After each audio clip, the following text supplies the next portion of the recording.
Здравствуйте, друзья! Это программа о фейсбучных легендах. В общем, она будет состоять из двух историй. Первая история случилась еще месяц назад. И почему я ее вспомнил? Потому что мы ее сразу же пробили. Чего стоила эта история. И занимательно, как на нее отреагировали отдельные средства массовой информации. Вот, молодой человек, как я понимаю, воин света, рассказывает. Есть, ребята, ржачная, совершенно неполиткорректная история. Случилось недавно дебильнувшийся воином ВСУ Мишей. Воин после всего пережитого за 2 года в АТО был отправлен поправить здоровье в медицинское учреждение в Польшу. После прохождения он идет в Варшаве, в Варшаве, киевлянам Варшава кажется просто вымытым, И вот идет он по Замковой площади, ему навстречу выруливает тело с очевидной рязанской внешностью, георгиевской лентой на всю грудь.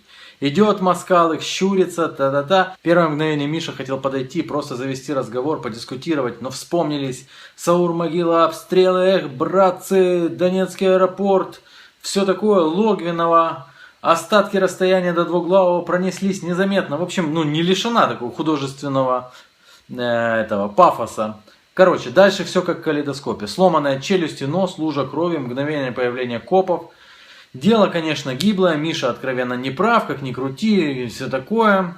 Вы поняли, некий Миша идет по Варшаве, видит человека с георгиевской лентой, подбегает, ломает ему челюсть, там нос, все такое, метелит его задерживает полиция. И дальше начинается совсем интересно. Для тех, кто хоть немного понимает о жизни в Европе, это крайне интересно. Тем не менее, Мишин адвокат в своей речи указал, что подданный РФ является пособником террористов, что вот официальное отношение польской власти к ЛДНР, а вот георгиевская лента как однозначный символ террористических банд в Украине. Долгая дорога Миши сквозь войну, полякам поляки, я не знаю мотивов судьи. Как вы помните, Мише светило 6 лет, но вынесли решение. Мише впаяли 1500 гривен штрафа, а Москалык был приговорен к моментальной депортации, утяжеленной 5-летним баном на въезд в Польшу. И Мише дали штраф 1500 гривен, как я понимаю, прямо в гривнах и дали. В пересчете на евро, а потом в злоты, интересный штраф получается. И за сломанную челюсть, за сломанный нос, за нападение на человека в общественном месте, за нанесение тяжких, или средней тяжести телесных повреждений, ему дали штраф. А вот тому, кто пострадал, ему запретили въезд, потому что он же участник террористической организации ЛДНР. Фигня в том, что Польша не признала их террористической организацией. Да ладно, как на это отреагировали украинские и прочие СМИ. Я, конечно, хватанул, назвав СМИ Хартию 97, но она не пропускает ни одного вброса, связанного с Украиной. Ни единого. Этот, как видите, тоже всосало. И, конечно же, всосали патриоты Украины. Вот фотофакт, кстати, видите? Варшава. Варшава ж, правда. Комментарии просто обычные, скажем так. Атошник, его можно понять. Блогер написал, люблю поляков после этого. Боюсь, что у нас в Украине было бы совсем наоборот в суде. Здесь они пишут, что вот этим ребятам ничего не было за флаг УПА, просто пожурили. Вот, молодец, бей вражину, написано, молодцы, молодец, поляки тоже молодцы. Все молодцы, видите, сломал человеку челюсть, нос, респект, Миша. И самое опасное, ребята, в том, что СМИ, распространяя вот эту мерзость, спровоцируют людей на совершение такого подобного. ЗИК тоже разместил. А что там проверять, перепроверять, думать. Но то же самое интересное, что у того, кто это разместил на Facebook, уже этой записи нет. Он ее удалил, причем удалил там буквально на следующий день. Или через день. Смотрите, одобряю, полякам респект. Без сомнения, мы связались сразу же с этим парнем и уточнили, а где состоялся суд? Или хотя бы когда, какой-то даже временной разлет, когда состоялся суд. Потому что перед этим мы связались с польским юристом и спросили, а вот при фантастическом исходе, суперфантастическом исходе, возможен такой вердикт? И он сказал, нет. Те, кто бывали в Европе, прекрасно знают, что вот это вброс. Я думаю, что отдельные журналисты, которые это размещали, они тоже знали, что это вброс. Но как хорошо ведь разжечь. В общем, блогер, я не знаю, его мотивы, зачем он это написал. Может, просто нравится писать большие высокохудожественные тексты. Это удалил. А такой истории не было никогда. История номер 2. Это от неких волонтеров, украинских волонтеров. Здесь рассказывается о парне из Луганска, который сдал волонтерам свою мать. Привез и сдал, потому что у нее болезнь Альцгеймера, а он улетает во Францию, потому, извините. Более того, он даже карточку на нее, вот ее фотография, даже карточку на нее не дал, и пенсионного не дал. Сдал волонтерам просто как ненужную вещь. И понятно, что под этим статусом волонтеров начали люди вполне справедливо задавать вопросы. А почему вы его не сфотографировали? А почему вы не дали его личные данные? История слишком попахивает, знаете.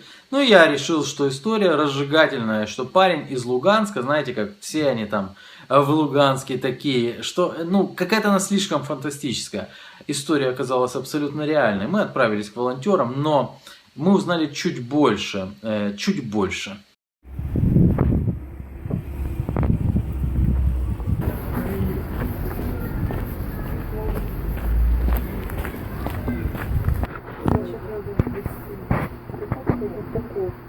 Поставить туда широк, 4 штуки. Ну, короче, сейчас подожди. Да. Я ничего такого, просто я не помню. Я обычно по телефону там Вот я сканирую его паспорт. Морочил голову. Потом все равно пришел. Мы как бы не совсем наш случай. Пришел, привел ее. И говорит, мне девать некуда, я уезжаю. Это уже все решено. И забирайте куда хотите. Я и пытался он куда-то. Я так понимаю, что они где-то жили на у церковных каких-то этих. Мальчик окончил духовную семинарию. Он окончил духовную семинарию, он там, наверное, верующий какой-то в какой-то степени, я не знаю. Привел, бабушка такая хорошая, улыбается, но у него отдельно, она с памятью. Да, да. И сказал, все. Причем, нет, он зарегистрировался как крестьянин. Ну, они с Луганска, а да, так по-моему? он здесь давно. Но они давно уже переехали. И он ушел с такой, сейчас не снимаю. Я видела, я понимаю, сканировала. при монастыре каком-то жили, или что. Ну, думаю, не платил, а может платил. Он такой, лысый, лысый прям аж Завтра. надо, нет возможности не заботиться. Он ее хотел Не туда знаю, попасть. Лесь, я не понимаю, будет завтра Никак комиссия? не- наверное, мало. Я буду с ранее. Аж люди выбрасывают. Ну вот так вот, такие, я не знаю. Сами мы в шоке были. Ну, нам жалко всех, но у нас Всех. нет ресурсов. Вы бы всем помогали, да, я вот тоже, мы же волонтеры. Была такая бабушка, на самом деле определили ее в Житомир. И вот то, что вы услышите дальше, я думал, как публиковать или не публиковать. Потому что я знаю, что опубликовав, я делаю не очень хорошо, вообще делаю волонтерскому этому движению. Потому что вы сейчас услышите, кто предоставляет помощь, реальную помощь волонтерам, вполне проукраинским, вполне патриотическим волонтерам. Вы сейчас услышите, кто предоставляет помещение волонтерам, проукраинским, повторяю, тем, кто серьезно помогает самим украинцам. Таня, нам бизнес бесплатно. Люди. Ренат Леонидович. Ну, мы об этом не говорим, у нас договоренность. Мы не пиарим Рената Леонидовича, поэтому мы об этом громко не кричим. И если только мы видим где-то, что он упоминает, что это его заслуга, мы отсюда съезжаем. Неизвестно, правда, куда, потому что патриотические силы нам помещения не дают. А у них и нет. Конечно, нет. Есть, ну, у кого нет? такие, У тебя значит, они гостиница значит, такие «Хаят». они Мира, патриотические. о чем ты говоришь? Они дают сейчас, регионалы дают всем помещения для того, чтобы их не выгнали. Реприотизировали. Да. Экспроприация экспроприаторов. Чтобы их не смогли. Ну, короче, по бабушке он ее оставил и уехал. Сказал, что у него во Францию билеты, все уже говорились. Он на работу, кто-то его там, все. Мама не нужна. При этом ни пенсионного, ну, то есть денег У него вообще пакета документов, ни денег, он ничего, просто вот как нам посуду сдают, привел маму. не знаю. Ну, я так поняла, что они, вот на месяц только, а дальше куда-то. ну, Житомира нашли. уже, да? Нет, не нашли. Еще не нашли. Ну, Не, вот пока сейчас, в Житомире. теперь дальше процедура, ее надо положить в психиатрическую больницу, подтвердить диагноз, оформить ей документ. То есть нужен человек, который вот возьмется договориться с больницей, да, договориться в больнице, она должна приезжать какое-то время, ну там деньги надо, мы соберем деньги, да, но обеспечить лекарствами, там, поехать, привезти, отвезти.